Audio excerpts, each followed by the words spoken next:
안녕하세요. 저는 드라마보다 더 드라마 같은 일을 겪은 40대입니다. 만년 직장인으로 열심히 살다가 언젠가 제 꿈을 이루기 위해 열심히 돈을 모았어요.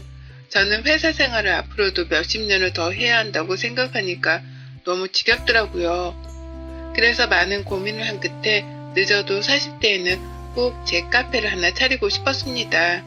한켠에는 카페이고 한켠에는 접시와 컵을 만드는 그런 공방을 운영하고 싶었어요. 제가 취미로 자주 만들기도 하면서 그런 생각을 갖게 되었죠. 사실 따박따박 통장에 월급이 딱 꽂히는 게 안정적이고 좋긴 했지만 제 가게를 너무 하고 싶은 마음은 어쩔 수 없겠더라고요. 마침 시기적절하게도 30대 중후반쯤 되었을 때 회사를 더 이상 다니기가 힘든 지경에 이르게 되었습니다. 신입 직원들이 아무래도 저 때랑은 사고방식이 많이 달랐죠. 나름 꼰대 소리 안 듣고 싶고 고지식 하다는 소리 듣기 싫어서 프리하게 두는 편인데 지각을 해놓고도 당당하게 벌금 내면 되는 거 아니에요?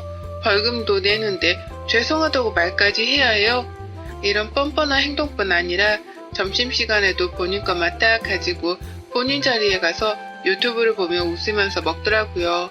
물론 이게 잘못된 건 아니지만 참 많이 다르다는 걸 느꼈고 그들의 생각도 존중을 해주되 너무 잘못된 부분은 뭐라고 했죠. 그 중간에 끼어있는 직원들 역시 너무 힘들다고 하더군요. 신입들이 자꾸 왜 저런 친구들이 들어오는지 모르겠다면서 본인들 신입 때는 알아서 눈치껏 했는데 요즘은 그런 게 없는 것 같다고 말을 했죠. 그래도 견디고 또 견디는 와중에 야근이 잦아지기 시작해서 안 그래도 힘든데 회사에서 급여를 이번 연도는 동결로 가자고 하더군요. 이유를 물었더니 성과 부분은 다 우수하고 좋으나 회사 사정이 어려워서 이번 연도만 이해를 부탁한다고 말을 했죠. 그런데 그 매출이 점점 오르고 있고 더 좋아지고 있는 걸 뻔히 아는데 바로 저이고 심지어 직원들도 제대로 안 뽑히고 있어서 인건비도 많이 줄었는데 부려먹을 건 다 부려먹고 돈으로 사람을 이렇게 대하니까 화가 잔뜩 나더라고요. 결국 고민 끝에 전 퇴사를 결정했고 회사에서는 그때서야 급여 조정을 해주겠다 했지만 그게 더 싫었습니다. 애초에 가능했던 걸 아니 당연히 올려줘야 했던 걸 저 한번 떠본 거잖아요. 그래서 과감하게 내려놓고 나와서 한 달 동안은 좋은 가게 자리 찾아보러 다니고 하며 슬금슬금 여유롭게 시간을 보냈습니다. 그렇게 가게에 계약도 하고 인테리어하고 하다 보니 몇 달이 훅 지나가고 드디어 꿈에 그리던 공방 겸 카페를 오픈했죠. 처음에는 오픈발도 있었고 지인들이 거의 대부분 와줘서 매출이 좋았으나 조금 지나니까 거품이 쑥 빠지고 매출이 훅 떨어지더라고요. 역시 이래서 자영업은 힘든 거겠죠. 조금 색다르고 특별해야 성공하는 시대라고 많은 고민과 노력을 하며 가게 홍보에도 앞장서고 이벤트들도 다양하게 했습니다. 덕분에 커플데이트 성지로 선택받게 되었고 예약 없이는 당일에는 절대 공방은 이용 불가할 정도로 매일매일 예약이 풀로 차게 되었죠. 너무 원했던 결과이고 제 가게를 한다는 것만으로도 너무 행복했어요. 그렇게 여유를 찾으니 마음에도 안정이 생겼고 주변을 둘러보게 되었습니다. 그러던 중 제 공방을 자주 찾아오던 애랑이와 연애를 시작하게 되었어요. 늘 컵 2개, 그릇 2개 이런 식으로 2개를 만들었는데 한 개는 꼭 제게 선물을 해줬죠. 그런데 거기에 뭔가가 적혀 있었어요. 짧게 적혀 있다 보니까 다음번에 빨리 와서 만들어주길 하며 기다리게 되더라고요. 그렇게 몇 번 왔다 갔다 하던 예랑이가 제게 써준 말을 모두 조합해보니 이거였죠. 처음부터 내 사람이다 싶었는데 진짜 내 사람이 되어줄래요? 저걸 하겠다고 6번의 수업을 받았고 6개의 선물과 함께 마지막 조각까지 완성되던 날 저는 기쁨을 감추지 못했습니다. 뭔가 오글거리지만 되게 로맨틱하잖아요. 애랑이와의 연애는 처음부터 끝까지 로맨틱했습니다. 사람 자체가 설탕마냥 달달해서 말 한마디를 하더라도 너무 스윗한 사람이었어요. 좋았습니다. 뭔가 저를 위해 나타나줄 그런 사람 같았어요. 애랑이의 직업은 달달하고 로맨틱한 성격과는 어울리지 않게 형사였습니다. 뭔가 되게 신기했어요. 주변에 경찰인 친구들은 있는데 정말 강력 사건을 다루는 형사는 처음이었으니 말이죠. 처음엔 신기했는데 점점 시간이 갈수록 마음이 무겁고 매일 불안하더라고요.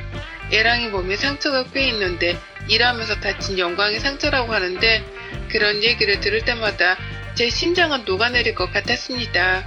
또 사건에 대해 정확히 물어볼 수도 없고 말해줄 수도 없기에 서로 대화가 중간중간 끊기는 느낌도 있었죠. 그런데 이건 이해했어요.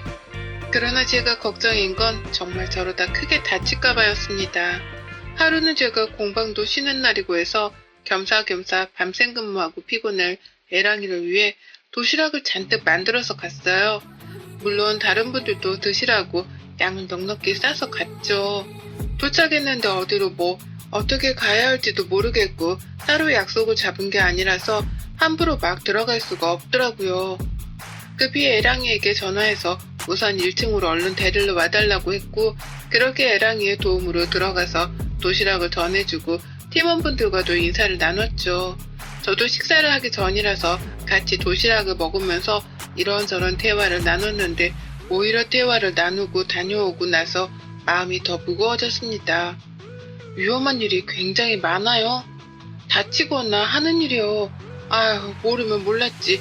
알고 나니까 너무 걱정되는데 저한테 제대로 말도 안 해줘서 전 잘 모르거든요. 아유, 많죠. 저희도 목숨 걸고 현장 가는 거니까 정말 다 내려놓고 저항 없이 따라와주는 경우도 있지만 이판사판이다 하며 이 악물고 끝까지 덤비는 경우도 있는데 이 힘을 막는 게 보통이 아니거든요. 그쵸. 저희 와이프도 연애 때도 그랬지만 결혼하고 얘까지 생기니까 제가 조금만 다쳐도 눈물부터 흘리더라고요. 그런 거 보면 괜히 미안하기도 하고 내가 형사라는 직업을 괜히 선택했나 싶기도 한데 그렇다고 매일 위험한 것도 아니고 단순 사건도 있고 하니까 너무 걱정 마세요. 또 혼자 움직이게 절대 안 하고 팀 짜서 다니니까 걱정 마세요. 거봐, 걱정 말라니까. 내가 당신한테나 부드럽지. 현장에서 악마야, 악마. 다들 다치지 마세요, 정말로. 다음에 제가 또 놀러 왔을 때도 지금처럼 꼭 건강하셔야 해요. 그나저나 입맛에 맞을지 모르겠어요. 한다고 하긴 했는데. 아유, 무슨 말씀을. 너무 맛있어요. 맨날 밖에서 대충 사 먹고 짜장면이나 시켜 먹고 컵라면 먹었는데 오랜만에 진짜 맛있는 집밥 먹은 기분이에요. 고마워요. 그리고 저희 모두 절대 안 다칠게요. 들어보니 현장에 막상 가봤을 때 생각보다 더 위험한 경우들이 많다고 해요. 그래서 힘겨울 때도 있지만 서로가 다치지 않도록 서로를 보호하며 일을 하니까 걱정 말라고 하셨죠. 다른 걸 떠나서 목숨 내놓고 일한다는 그 말이 너무 속상했어요. 현장에 나가 있을 때는 연락도 거의 못하기 때문에 무슨 일이 생기진 않았겠지. 약간 그런 걱정이 들어서 마음이 내내 조마조마하긴 했습니다.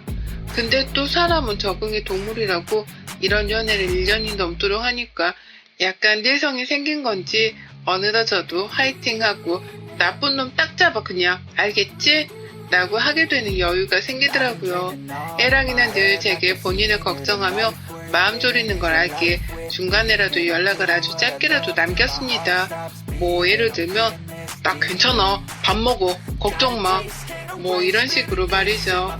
그런 짧은 연락들을 보면 또 마음이 놓이곤 했습니다. 애랑이가 저희 공방에 와서 뭘 만드는 걸 굉장히 좋아라 했는데 제가 하루는 물어본 적이 있어요. 왜 그렇게 좋냐고 말이죠. 근데 당신은 와서 만드는 게 왜 좋아?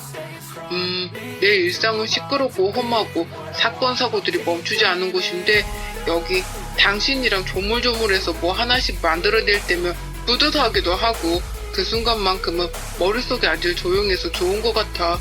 잡생각도 안 되고 직업 특성상 계속 추리하고 생각하고 의심하고 또 의심하는 버릇이 있어서 퇴근해도 머리가 쉬지 못하는데 여기 오면 딴 생각하거나 딴짓하면 바로 큰 사고로 이어질 수 있잖아. 그래서 완전 집중하다 보니까 머리가 맑아지더라고. 오, 나랑 똑같은 이유네? 나도 그래. 만드는 순간만큼은 머리를 비우고 집중하는 편인데 그렇게 하니까 확실히 머리도 덜 아프고 스트레스도 덜 받더라고. 사건들이 많으면 참 바쁜 애랑이라서 일주일을 넘도록 못 본 적도 많지만 이해했고 전 그럴 때면 제 개인적인 시간을 보내며 애랑이를 응원하고 기다려줬습니다. 어느덧 2년쯤 연애를 했을 때 애랑이가 결혼 얘기를 먼저 꺼내더라고요. 마감할 때쯤 짠하고 나타나더니 꽃과 함께 나타나더니 대체 언제 준비했는지 카페에 있는 빔에 저희 영상이 딱 나오더라고요. 2년간 쌓인 추억들을 사진으로 보는데 기분이 참 묘하기도 하고 눈물이 많이 났던 하루였죠. 프로포즈도 받았겠다, 결혼 가보자며 둘이 아주 신나는 마음으로 결혼 준비를 했어요. 우선 양가 부모님께 인사를 드리러 가는 약속부터 잡았죠. 시댁을 먼저 가게 되었고 시댁 근처 한정식집에서 처음 뵙게 되었습니다. 너무 긴장이 된 나머지 손까지 달달 떨려하는 저를 보며 애랑이는 막 놀리고 비웃었지만 진짜 떨렸어요. 그러나 제 예상과는 전혀 다르게 너무 유쾌하고 즐거운 분위기로 식사를 마쳤고 디저트가 나왔을 때 본격적으로 결혼에 대한 이야기를 하게 되었습니다. 이때 이미 긴장이 어느 정도 풀린 상태라서 조금 편하긴 했어요. 듣기론 무슨 카페랑 공방을 운영한다고 들었는데 매출이 정확히 어느 정도니? 평균 매출. 평균 매출이요? 엄마, 초면에 매출을 물어보는 건 실례지. 나보다 더 벌어. 뭐가 실례니? 알겠지만 우리 준호 외아들의 저 자리까지 가게 만들려고 나랑 준호 아빠 정말 고생했어. 그래서 내게는 유독 더 특별한 아들이거든.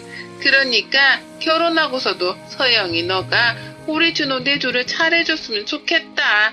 나야 뭐 시집살이 이런 거 시킬 것도 없고 너희들이 결혼하고 알아서 잘만 살면 좋겠거든. 네 어머님, 무슨 말씀이신지 이해했어요. 저도 많이 노력하고 서로 노력해서 효도를 보답할게요. 잘 사는 게 효도이긴 하지만 효도는 정확히 말하면 다른 게 효도지. 잘 사는 걸로 퉁치는 건 아니지? 네? 장난. 너무 긴장했나 보네. 그건 그렇고 우리 준호가 원래 그렇게 소개해달라는 집안이 널리고 널렸었거든. 외모에 스펙에 성격에 뭐 하나 빠지는 게 없으니까 다들 사윗감으로 찜해두고 여기저기서 데려가려고 한달이었는데 결국 서영이 너랑 결혼하는 거니까 그만한 책임을 꼭 지도록 해. 긴 말 필요 없고 둘이 결혼 약속한 지금 마음 변치 말고 쭉 문제없이 잘 살아라. 그리고 세아가는 결혼했다고 살림하려고 하지 말고 지금처럼 맞벌이 꼭 하고 요즘 시대는 맞벌이인 거 너도 잘 알지? 네, 걱정 마세요. 저 맞벌이 할 거예요. 뭔가 기분이 좋지 않았어요. 디저트 타임 오기 전까지는 많이 웃고 유쾌하고 막 그랬는데 디저트를 먹으며 나누는 대화들이 너무 날카롭게 느껴졌습니다. 그냥 딱 봐도 시부모는 남편보다 제가 훨씬 부족하다고 생각하는 게 너무 느껴져서 기분이 불쾌하더라고요. 이렇게 따질 건 아니지만 막말로 벌이도 제가 더 벌고 모아둔 돈도 그렇고 경제적으로 봤을 때는 오히려 제가 남편 몫까지 책임져야 했는데 말입니다. 기분이 별로 좋지는 않았지만 그러려니 하고 마음을 비우기로 했어요. 왜냐면 예랑이가 또 먼저 제가 기분이 왜 안 좋을지 이런 말들을 듣게 해서 미안하다면서 아주 디테일하게 사과를 하며 속상한 제 마음을 만져줬거든요. 그러니 또 화가 안 풀릴 수가 있나요? 풀릴 수밖에 없죠. 그 이후 저희 집에 갔을 때는 분위기가 또 달랐습니다. 저희 아빠는 괜찮으셨는데 엄마는 오히려 형사라고 하니 위험해서 싫다는 입장이셨고 반대 아닌 반대를 하셨어요. 어색하게 밥을 먹고 대화를 나눌 때 엄마께서는 솔직한 마음을 털어놓으셨죠. 서운해하지 말고 들어줬으면 좋겠어. 그냥 솔직하게 말할게. 서영이 내 딸이지만 참 야무지고 똑소리 나는 애라서 시집 보내기 참 아까운 딸이야. 그런데 데려온 사람이 강력 사건만 다루는 형사라고 하니까 솔직히 난 싫어. 사고라도 생기면 어쩌나 싶고 매일매일 걱정하면서 살 내 딸 생각하면 또 마음이 아프고 난 그렇거든. 그래서 지금 막 웃음이 나오지도 않고 그렇다고. 자네가 싫은 게 아니라서 어쩌지 못하겠네. 미안해. 아닙니다, 장모님. 솔직하게 말씀해 주셔서 감사해요. 저였어도 제 딸이 데려온 남자가 이렇고 결혼하겠다고 하면 너무 귀해서 못 보내요. 그런데 저는 소영이를 진심으로 사랑하는 것뿐 아니라 목숨 바쳐 지켜주고 싶은 사람이에요. 장모님, 장인어른, 여지껏 두 분이서 함께 지켜주신 거 이어받아서 제가 무슨 일이 있어도 제 와이프는 꼭 지키며 걱정 끼치지 않고 몸조심하면서 그렇게 살게요. 혼자일 때는 몸을 안 사려 많이 다치기도 했는데 이제는 저도 식구가 생기는 거니까 제일 뒤에서 몸살이면서 다닐게요. 약속드려요. 그래, 난 남자답고 좋네. 다만 서영 엄마가 말한 것처럼 혹여나 사고가 생길까 그게 조금 걱정이긴 하지만 걱정이 태산인 인생 살면서 일어나지도 않은 일까지 걱정하면서 살지는 말자고. 우리 너무 힘들잖아. 감사합니다. 제가 정말 잘할게요. 차라리 솔직하게 친정엄마가 말씀하신 덕분에 오히려 분위기는 확 풀렸고 화기애애하게 마무리가 되었습니다. 그 이후 순차적으로 하나씩 준비를 했어요. 저도 애랑이도 아예 케이크랑 준비할 리스트들을 쫙 만들어두고 거기에서 정해두고 거기서 하나씩 준비를 차근차근 하니까 크게 어렵진 않았습니다. 저도 애랑이도 둘 다 바쁘니까 서로 조금씩 배려하면서 시간 있는 사람이 더 여유롭게 준비를 하곤 했어요. 그러다 보니 드디어 결혼식을 올리는 당일이 다가오고 있었죠. 저희는 결혼식 하기 딱 2주 전에 신혼집에 대한 모든 것들이 완료가 되어서 미리 이사도 하고 들어와서 살았습니다. 그래서 신혼집에 들어가서 거의 일주일간은 청소하고 가구 배치도 다시 하고 아주 힘들었지만 남은 일주일은 여유롭게 지내다 결혼식을 올렸죠. 전날에 잠을 제대로 못 자서 설레임보다는 피곤함이 앞서고 졸려 죽겠었지만 정신 차리고 막 준비를 했습니다. 제가 준비를 하면서도 남편은 제 입에 김밥을 쏙쏙 하나씩 넣어줬어요. 물도 넣어주고 말이죠. 정신없어서 하루 종일 쫄쫄 굶을 거라고 하니까 지금 먹을 수 있을 때 얼른 김밥이라도 먹자면서 잔뜩 사들고 왔더라고요. 근데 드레스가 워낙 허리를 꽉 조여놔서 먹을 수 없었습니다. 먹고 싶지만 먹을 수 없었고 그냥 당 충전이나 할 겸 사탕이나 먹고 말았어요. 저희의 결혼식은 유쾌하게 준비를 했습니다. 저희가 정식으로 부부됨을 지인들과 가족들 앞에서 축하받고 인정받는 날인데 막 바보처럼 울고 싶지 않았고 하객분들이 지루하지 않고 막 웃다가 가시길 바라는 마음으로 여러 가지를 준비했죠. 그렇게 하객들 분위기도 최상이었고 거의 무슨 클럽처럼 함성까지 들으며 난리도 아니어서 실제로 다른 모르는 분들까지 와서 저희 결혼식을 구경하셨다고 해요. 저희는 축가를 웃긴 댄스나 노래들을 했고 상황극도 했었거든요. 이제 시기 거의 끝나갈 때쯤 갑자기 시모가 손을 번쩍 드는 겁니다. 당황한 사회자가 왜 그러시냐고 하니까 시모가 성큼성큼 저희에게 다가와서 직원분께 마이크 내놓으라고 하는 거예요. 순서에도 없었고 대체 이게 뭔 상황인가 싶어서 너무 당황한 상태로 있었고 애랑이는 엄마 왜 그러시냐고 막 말렸죠. 알고 보니 시모는 약주를 조금 하셨더라고요. 그래서 술김에 갑자기 올라오셔서 마이크를 잡고 말씀하셨죠. 안녕하세요. 저는 여기 잘생긴 우리 아들 김준호 애미이고 여기는 이서영이 우리 며느리고 나는 최복자이고 내가 올라온 이유는 들려요? 아니 다른 게 아니고 내가 약주를 좀 했는데 이야 우리 어머니께서 아주 약주 조금 하시고 분위기 업 시켜주시려고 오셨구나. 그런데 우리 아버님이 어머님 모시고 가는 게 어떨까요? 저희 여기 빌린 시간이 정해져 있어서 이제 나가야 되거든요. 그래야 다른 사람들도 결혼을 해서 저희 때문에 그 사람들 결혼 못하면 어째요. 확시 시끄럽고 나 딱 우리 며느리 이서영한테 할 말이 있어서 그렇거든. 다 필요 없고 우리 잘난 아들 내조 똑바로 하고 살아라. 내가 너 시집살이 안 시키는 대신에 넌 우리 아들 떠받들고 하늘 같은 서방님 이렇게 살아야 되는 거야. 알겠지? 늘 서방은 하늘처럼 대신 너는 바닥으로 그렇게 살아야 가정이 행복한 것이다. 순간 전 제기를 의심했고 순식간에 하객석은 난리가 났죠. 웅성웅성거리는 소리가 막 들리더니 그때 한 여자가 아이를 안고 나타나더라고요. 그 여자와 아이의 등장에 시모와 에랑이는 거의 기겁을 하는데 뭔가 느낌이 쎄했죠. 최복재 여사님 여전하시네요. 내가 진짜 보다 여기 며느리 될 분이 너무 안타까워서 구해주러 왔네. 내 알 바 아니니까 그냥 냅두려다가 그쪽 속으신 거예요. 이 새끼 얘까지 딸린 이혼남이고 더 정확히는 그쪽이랑 만나기 전에 딴 년이랑 바람 폈고요. 그래놓고 얘도 저도 다 버리고 떠난 매정한 놈이고 그 옆에서 우리 아들은 잘나서 그럴 수 있다고 하던 게 여기 얘네 부모고요. 결혼 절대 하지 마세요. 그냥 지금이라도 알아서 다행이라고 생각하시고 저 같은 피해자를 더 만들고 싶지는 않네요. 아마 연애할 때는 너무 잘해줬을 거예요. 근데 그게 나한테만 그러는 게 아니란 게 문제지. 식장은 진짜 아수라장이 되었고 저희 친정 아빠께서는 올라오셔서 남편놈 정광이를 발로 확 차고 말씀하셨죠. 야 꿇어. 어디서 이딴 새끼가 감히 내 딸을 넘봐? 너는 법적으로 쳐넣을 수 있는 거 다 쳐넣어서 죄값 물게 만들 거니까 딱 기다리고 기대하고 있어. 이거 완전 사기꾼 집안이잖아. 그래 놓고 뭐? 귀한 아들 내줘나 해? 당신은 능력도 뭣도 없는 여편네니까 남편한테 살살 기면서 눈치 보고 사는 인생일지 몰라도 내 딸이랑 내 와이프는 그딴 인생 안 살아. 알겠어? 참나. 이미 이혼했고 다 끝났는데 뭐가 문제야? 그래 어디 법적으로 쳐넣어봐. 넣을 수 있는 게 있나? 멍청하면 이렇게 티가 난다니까. 기대해. 저희 엄마께서는 제 부케를 뺏어서 시모 얼굴을 미친듯이 때리고도 분이 안 풀려 시모 멱살 잡고 흔들다 시모 한복을 아주 다 뜯어 놓으셨고 머리까지 산발을 만들어 놓으셨습니다.